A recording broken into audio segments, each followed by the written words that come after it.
Құрметті әріптестер, құрметті достар, бүгін Наурыз мейрамы айтпақшы құтты болсын, жаңа жыл құтты болсын. Бүгін Наурыздың 21-і сағат міне 9-дан 6 минут кетіп бара жатыр. Біз әріптесім, досым, бұрыннан келе жатқан күрескер, 10 жыл бұрын тіпті қастандық басынан өткен күрескер Лұқпан Ахмедияровпен кішігірім сұхбат, ой бөлісу. Мына сұхбат не болды, Батыс Қазақстанда не болды, Алматыда не болды, ұқсастық қандай, айырмашылық қандай, соны талқылайын деп отырмыз. Лұқпан алтын уақытыңды бөліп, менің осы YouTube арнама келгеніне рахметімді айтам. Не болды? Дауды көріп отырмыз, былай естіп отырмыз. Батыс Қазақстанда, Оралда қалай болды? Сайлау әділетті болды ма, адал болды ма? Соны айтып берсең. Ассалаумағалейкум, құрметті көрермендер. Ассалаумағалейкум, Мұхтар. Құрметті отандастар, бәріңізге келе жатқан Наурыз мейрамымен құттықтаймын. Енді Мұхтар, сенің сұрағына келсек, әрине біздің Батыс Қазақстан облысында болған сайлау, ол әділдік, заң жолымен болған сайлау деп айта алмаймын, мүлден айта алмаймын. Әсіресе осы біздің Батыс Қазақстан облысы бойынша сайлаудың нәтижесі жарияланды орталық сайлау комиссиясымен. Сонда осы жарияланған цифрларды естігенде, шын айтса, таңғалып жағынан ұстап қалдым. Бұны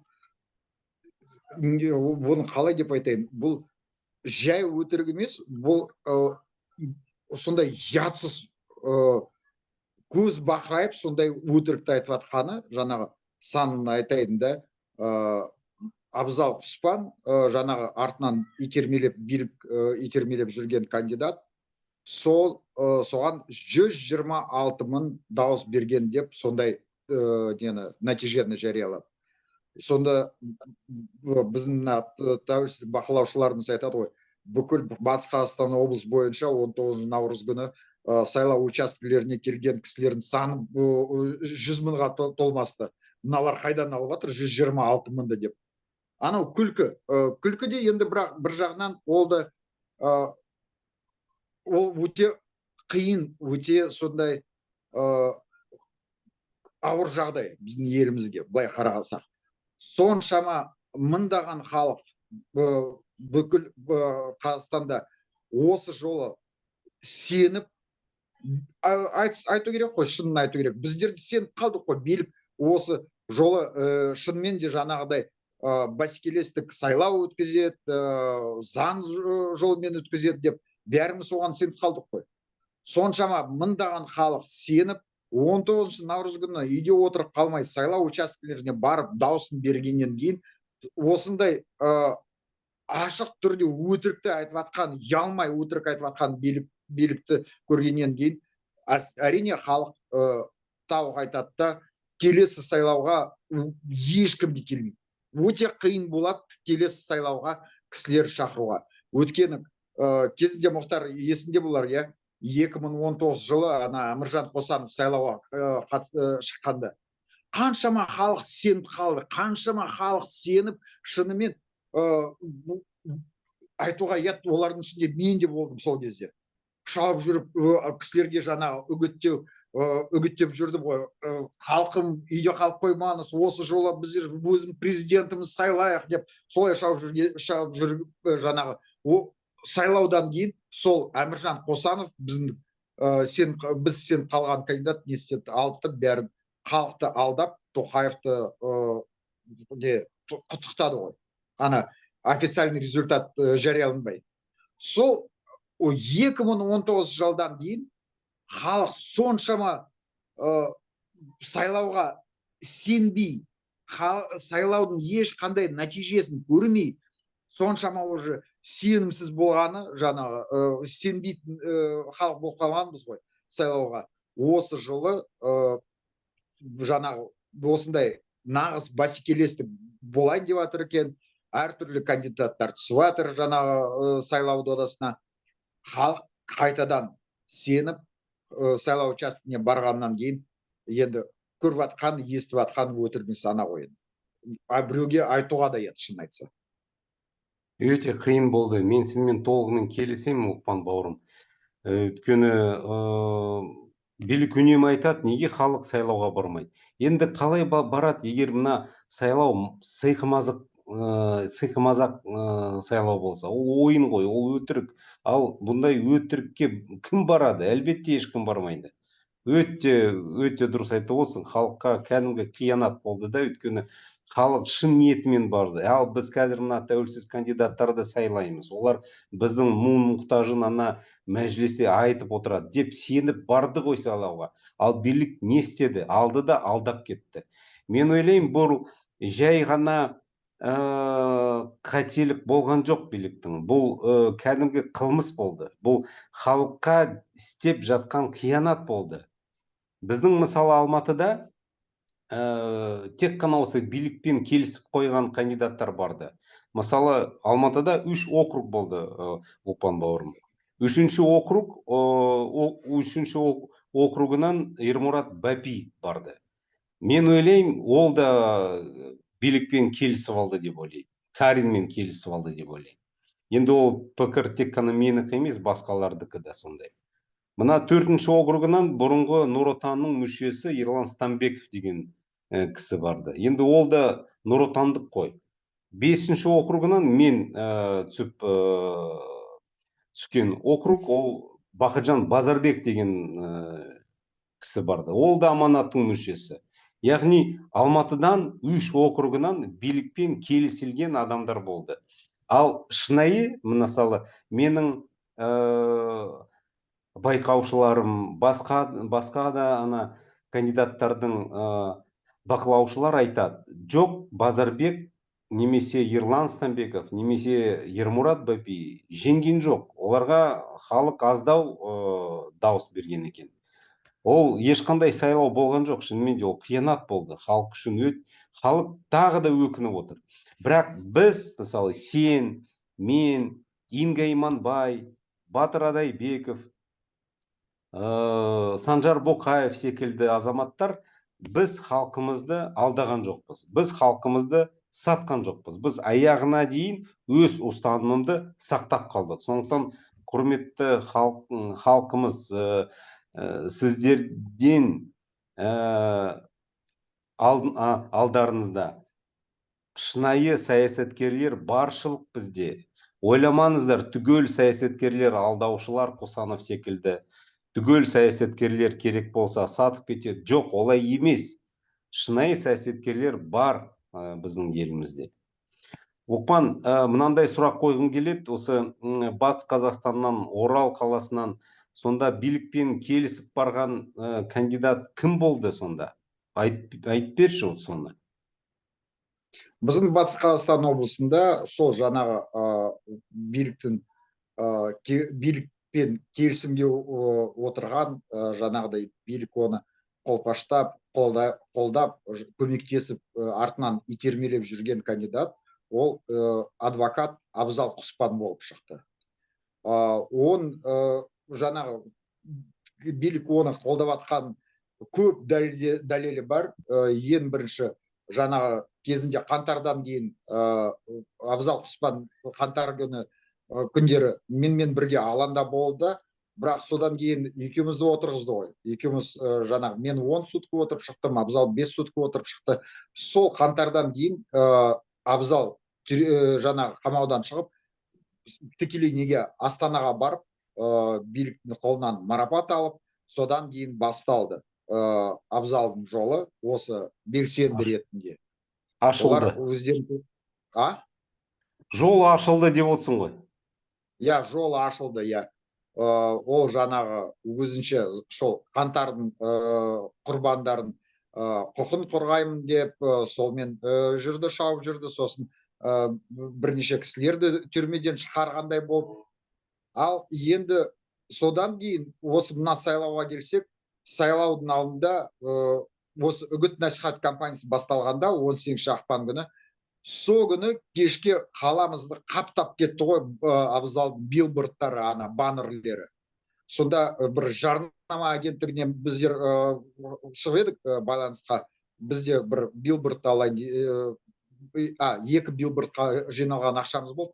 Сол екі билбордқа жалдап алуға болады ма деп. Сонда жарнама агенттіктерінің бастықтары айтады ғой, қой Лұқпан, сен қашан келіп тұрсың? Әбден жаңағы үгіт насихат басталғаннан кейін. Жаңағы Аманат партия мен Абзал Құспан бір ай бұрын заказ беріп бәрін алып алды. Бірде-бір бос тұрған билборд жоқ деп, өкінішке орай Лұқпан, саған бере алмаймыз деп. Сонда түсінгенім, олар жаңағыдай алдын ала бәрін дайындап, бәрін жаңағы билбордтарын сатып алып, керекті нәрселерін сатып алып, дайын отырған, сондай биліктен батасын алып, биліктің батасын алып отырған жаңағы кандидат біздің Абзал Құспан болды. Сонымен қатар жаңағы үгіт насихат жүргенде мен байқағаным, неге ауылдарда біздерге енді бір округ, мандаттық округ болғасын, ол бүкіл округымыз Батыс Қазақстан облысы, аудандарда, ауылдарда аралап жүрдік. Сонда байқағаным, мен кейбір ауылдарға барғанда кісілер жаңағыдай шынымен ренжиді, ашуланады. Лұқпан, неге осы сен келгенде саған осы залдың жартысы да толмайды, Абзал келгенде, мен малымда Абзал барып келген ауылдар болды. Сонда сол ауылда тұрғындар айтады ғой, Абзал келгенде билік, жергілікті акиматтар бүкіл бюджетниктерді, мұғалім, жаңағы дәрігерлері бар, соцработниктары бар, почтадағы істейтін жұмыскерлері бар. Кәдімгі ана көшені сыпыратын әйелдердің, дворниктердің бәрін мәжбүрлеп айдап келіп залды толтырып қояды дейді. Неге Абзалда осындай, сен енді еркін тәуелсіздік кандидат келіп тұрсың, білеміз, сен танимыз, саған неге билік тап сондай залды толтырмайды деп. Сонда мен айтам ғой, жерлестер, рахмет көп, енді мені ойымдап жатыр екенсіз, бірақ осындай мәжбүрлеп маған залды толтыратын ешқандай қажеті жоқ, керек емес. Ондай көмегінен Құдай сақтасын, енді керек емес ондай биліктің көмегі. Сіз 20 кісі болсын жиналған, 30 кісі болсын, 15 кісі болсын, мынандай жиналыстарда болды, бір кісі келген жиналыста болды. Сонда мен айтам ғой, бір кісі болса да, аз болса да кісілердің саны, бірақ олардың сапасы өте биік.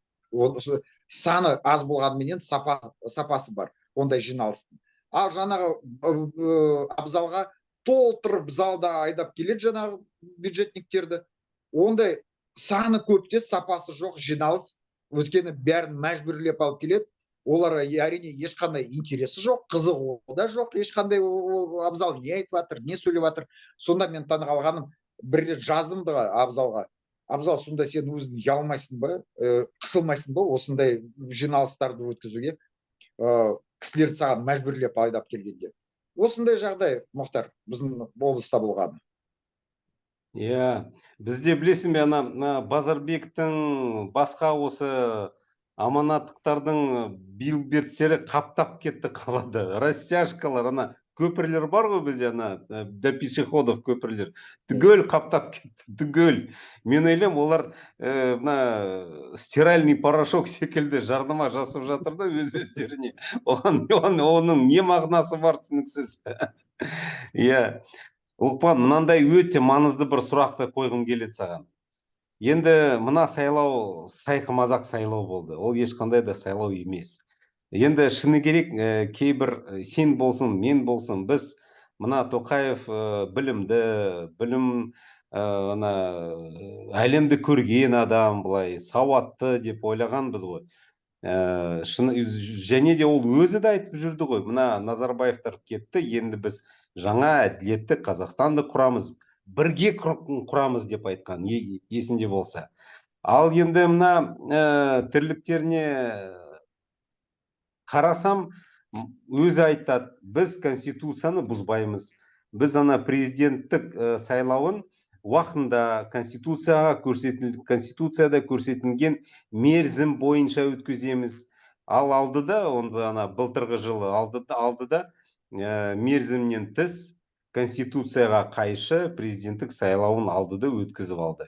Енді ОБСЕ болсын, ана Америка, Европаның елшіліктері болсын, олар бақылап отырды. Олар есінде болсаң, онда ана күзде мынандай мәлімдеме шығарды. Біз дейді парламенттік сайлауын қалай өткізеді деп көреміз. Сонда ғана біз былай қорытынды жасаймыз.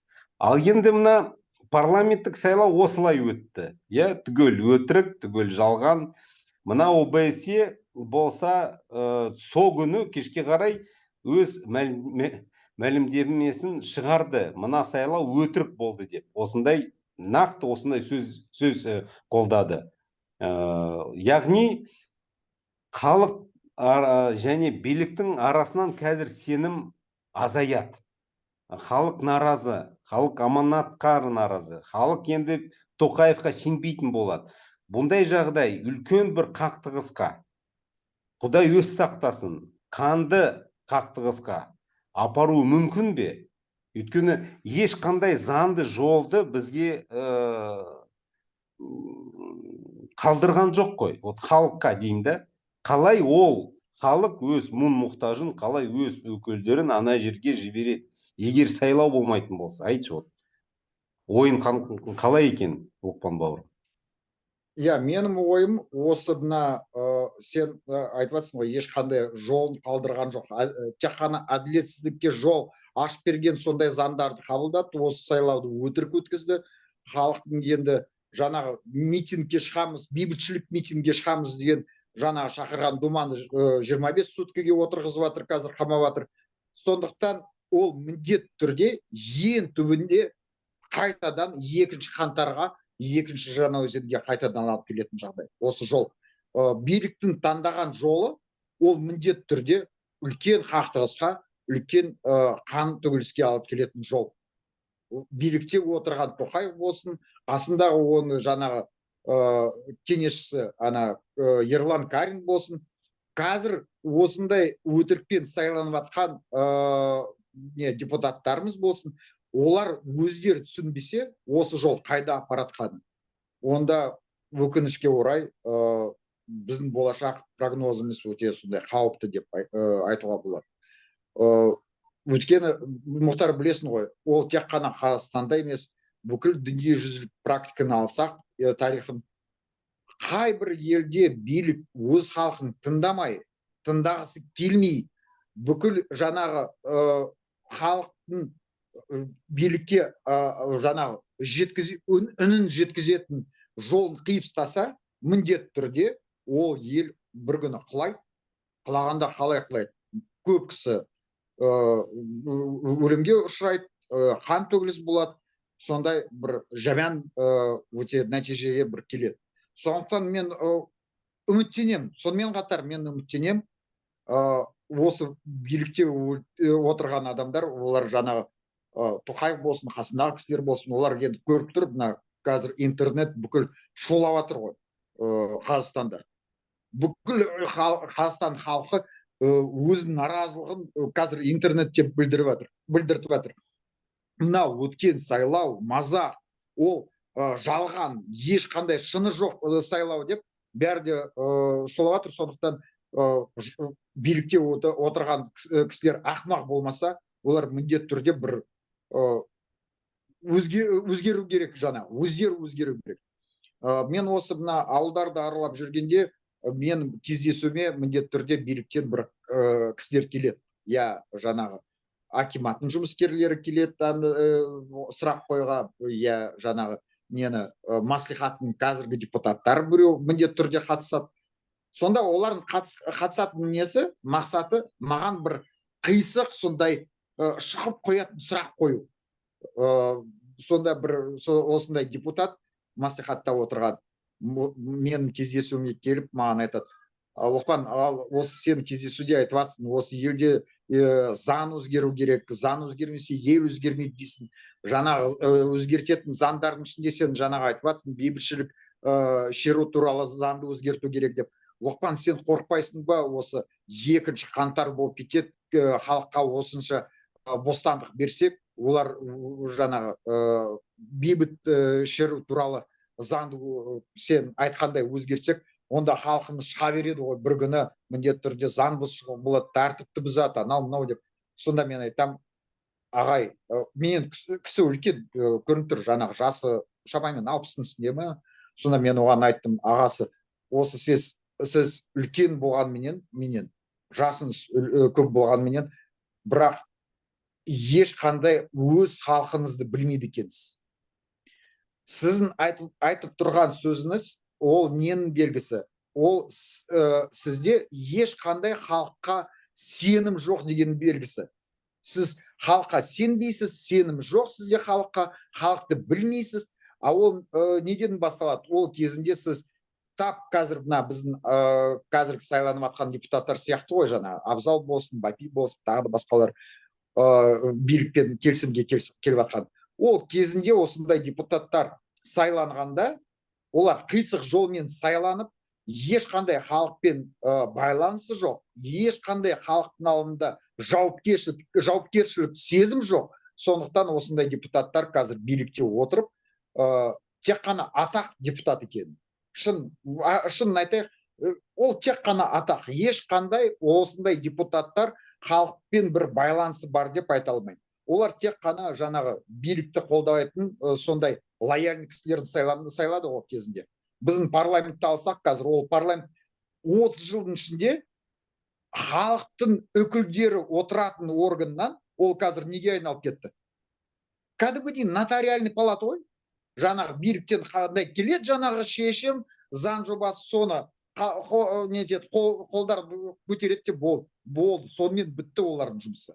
Сондықтан осындай нотариус депутаттардан, осындай парламенттің билігін жаңағы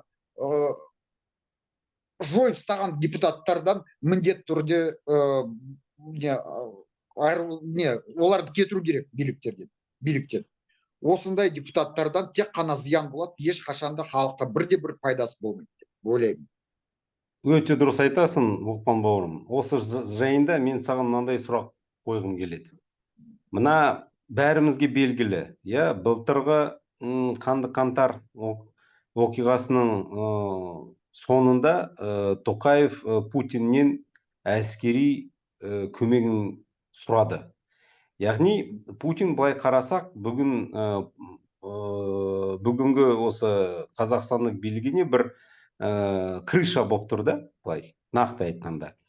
Бірақ Путиннің хәл ахуалы мәз емес. Міне осы өткен аптада ол әскери халқы аралық әскери қылмыскер деп атанды. Ол үлкен оқиға болды. Және бұлай сен Украинаға міне жуырда ғана қателеспесем желтоқсан айында барып келгенім бар. Түгел бір айдай Украинаны бұлай зерттедің, өмір сүрдің, көп адамдармен бұлай сөйлестің. Қалай ойлайсың, осы Путиннің билігі ұзаққа бара ма? Өйткені мен ойлаймын, осы Путинге мына біздің билігіміздің қатты бұлай сенімі бар да. Олар ойлайды да, Путин оларды қорғайды, қолдайды тағы да. Ал Путиннің өзінің ахуалы қандай екен? Қалай ойлайсың, ұзаққа бара ма оның билігі, жоқ па? Әсіресе осы Украинадағы соғысты бұлай назар аударғанда, осындай болжам, қандай болжам жасауға болады? Украинадағы соғысын ескере отырып. Менің ойымша, осы қазіргі жылдың аяғына дейін Путин бір жағына шығады. Әлде оны қасындағы жүрген кісілер өлтіреді өздері. Екінші вариант, жаңағы Путин соғыстан жаңағы жеңалмай Украинды, осы соғыс Ресейдің поражениясымен бітіп, жаңағы сонда Путин міндетті түрде жауапкершілікке тартылып, ол Гаагаға ма, әлде өзінің елінде Москвада ма, жаңағы соттың алдында жауапкершілікке тартылып солай отырады деп ойлаймын. Екі жаңағы осындай варианты бар. Сонда менің айтып тұрғаным, Путин мен соның қасында оны қолпаштап қолдап жүрген жаңағы қасындағы елдер, біздің мына Қазақстан, сонымен қатар Белоруссия, Таджикистан, Түркменистан, осындай елдер, олар жаңағы бәрі де билікте отырған жаңағы автократтар мен диктаторлар ғой. Менің ойымша олар қазірден уже бастап жаңағы Ресей Украинада таяқ жейтініне соған дайындалып жатыр. Қалай дайындалып жатыр? Біз байқасақ, жаңағы есімізге алсақ, Ресейдегі қандай ойға сыймайтын, ақылға сыймайтын заңдар қабылданды, тап сол шаблонмен қазір біздің еліміздерде жаңағы тап сондай заңдарды қолдайын деп жатыр біздің парламенттеріміз, биліктегі кісілер. Мысалы, иноагент туралы заңдар, заң жобасын біздің қаржы министрлік уже сондай жобасын уже жіберді парламентқа, біздің парламентқа. Сонымен қатар осы бір жұма бұрын хабар болды ғой, біздің сенатта, парламентте емес, мәжілісте емес, а сенаттағы отырған ана арамтамақтар, олар қазір уже талқылап жатыр жаңағы бірнеше өзгеріс, андай, қалай деп айтайын, қазақшасы қалай, орысша жаңағы изменение в закон за призыв к массовым беспорядкам деген. Сондай заң жобасы түсті, олар талқылап жатыр, сол жоба бойынша жаңағы жауапкершілігін, жаңағы кісінің жауапкершілігін қалай деп айтайын, өте қатаң жауапкершілікке тарту үшін, жаңағы кісілерді тарту үшін. Енді ешқандай административтік жауапкершілік болмайды, тек қана қылмыс кодекс бойынша жаңағы 4 жылдан бастап 7 жылға дейін жаңағы қамауға алынады. Сондықтан осындай заңдарды не үшін қабылдап жатыр? Олар дайындалып жатыр. Я, олар өздері де түсініп жатыр, Путин міндетті түрде Украинадан таяқ жейді.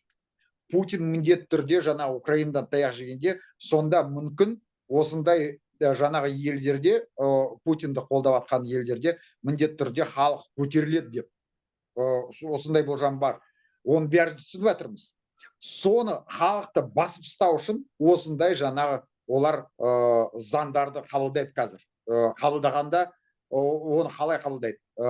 Оны 1-2 ай талқыламай, олар осындай бір қысқа мерзім ішінде қабылдайды деп ойлаймын осындай заңдарды. Сондықтан Путин осы жылға дейін, мен ойлаймын, міндетті түрде Ресейде Путин қасында жүрген кісілер, олар түсініп тұр, мен ойлаймын, олар түсініп тұр, Путин Ресейді жаңағы биліктегі жүрген элитасын міндетті түрде бір үлкен қақтығысқа алып келе жатыр, міндетті түрде бір кризис болады, міндетті түрде бір катастрофа болады. Қазірдің өзінде олар ақшаларынан айырылып жатыр, санкциядан, санкцияның әсері ғой. Сондықтан олардың шыдамы бітіп жатыр, олар міндетті түрде әлде Путинді өлтіреді, екінші вариант жаңағы Путинді бір қылмыс, жаңағы бір переворот елге істеп, өздері жаңағы Путинді қамайды деп ойлаймын. Сол Путин өзін билігінен айырғаннан кейін Тоқаев сияқты осындай